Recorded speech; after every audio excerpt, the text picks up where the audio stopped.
കസ്റ്റഡിയിലെടുത്ത യുവതിയെ ACP ഉമേഷ് ലൈംഗികമായി പീഡിപ്പിച്ചുവെന്ന പരാതിയിൽ സൂപ്പർ ട്വിസ്റ്റ്. CI ബിനു തോമസിന്റെ ആത്മഹത്യാക്കുറിപ്പിലെ ആരോപണങ്ങൾ യുവതി തള്ളിയിരിക്കുന്നു. പീഡനം നടന്നിട്ടില്ലെന്ന് യുവതി രേഖാമൂലം അറിയിച്ചു.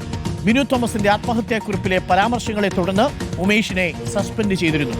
വടകര ACP ആയിരിക്കെയാണ് ഉമേഷിനെ സസ്പെൻഡ് ചെയ്തത്. VS രഞ്ജിത്തുണ്ട് കൂടുതൽ വിവരങ്ങളുമായി. VS രഞ്ജിത്ത്, ആദ്യം വന്ന കഥ മറ്റൊന്നായിരുന്നു. അതിൽ ഈ ബിനു തോമസിന്റെ ആത്മഹത്യാക്കുറിപ്പ് ഗൗരവത്തിലെടുത്താണ് ഉമേഷിനെ സസ്പെൻഡ് ചെയ്യുന്നത്. പക്ഷേ ഇപ്പോൾ തുടർന്ന് നടത്തിയ അന്വേഷണത്തിൽ ഈ പെൺകുട്ടി തന്നെ ബിനു തോമസിന്റെ കത്തിനെ പൂർണ്ണമായും തള്ളുകയാണോ?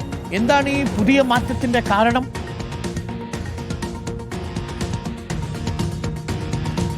ഡോക്ടർ അരുൺ, 2 മാസം മുമ്പാണ് ACP ഉമേഷിനെ ഈ കാര്യത്തിൽ സസ്പെൻഡ് ചെയ്തിട്ടുണ്ടായിരുന്നത്. സസ്പെൻഷന് ശേഷം നടന്ന അന്വേഷണത്തിലാണ് 2 കാര്യങ്ങൾ ഉണ്ടായിട്ടുള്ളത്. ഒന്ന്, ഈ അന്വേഷണ സംഘത്തിന് മുമ്പിൽ യുവതി രേഖാമൂലം അറിയിച്ചിട്ടുള്ളത് CI ബിനു തോമസിന്റെ ആത്മഹത്യാക്കുറിപ്പിൽ പറയുന്ന പ്രകാരം പീഡനം നടന്നിട്ടില്ല എന്നുള്ളതാണ് ഒന്നാമത്തെ കാര്യം.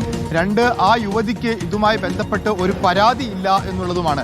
ഈ 2 കാര്യങ്ങൾ പോലീസിനെ രേഖാമൂലം അറിയിച്ചിട്ടുണ്ട് എന്നുള്ളതും അതോടൊപ്പം തന്നെ ആ യുവതി ബിനു തോമസിന്റെ ആത്മഹത്യാക്കുറിപ്പിന്റെ അടിസ്ഥാനത്തിൽ തന്നെ സമൂഹ മാധ്യമത്തിൽ ചിലർ അധിക്ഷേപിക്കുന്നു, സമൂഹ മാധ്യമത്തിൽ മോശമായി ചിത്രീകരിക്കുന്നു. കാരണം ബിനു തോമസിന്റെ ആത്മഹത്യാക്കുറിപ്പിൽ പറയുന്നത് ഇവരെ മോശം സാഹചര്യത്തിൽ പിടികൂടി എന്നുള്ളതാണ്. അത്തരമൊരു സാഹചര്യം ഉണ്ടായിട്ടില്ല എന്നും ആ രീതിയിൽ തന്നെ മോശമായി ചിത്രീകരിക്കുന്നവർക്കെതിരെ നടപടിയെടുക്കണം എന്നാവശ്യപ്പെട്ടുകൊണ്ട് ഈ യുവതി DGPക്ക് പരാതി കൊടുത്തിട്ടുണ്ട്. അതായത് തൽക്കാലം ACP ഉമേഷിന് ആശ്വാസകരമായ ഒരു കാര്യമാണ് അന്വേഷണ സംഘത്തിന്റെ അന്വേഷണത്തിന്റെ ഈ ഘട്ടത്തിൽ ഉണ്ടായിരിക്കുന്നത്. ഇങ്ങനെയാണെങ്കിൽ സ്വാഭാവികമായിട്ടും അന്വേഷണ സംഘം ACP ഉമേഷിന് ക്ലീൻ ചിറ്റ് കൊടുക്കുകയും അദ്ദേഹത്തിന് തിരികെ കയറാനുള്ള അവസരം ഒരുങ്ങുകയും ചെയ്യും.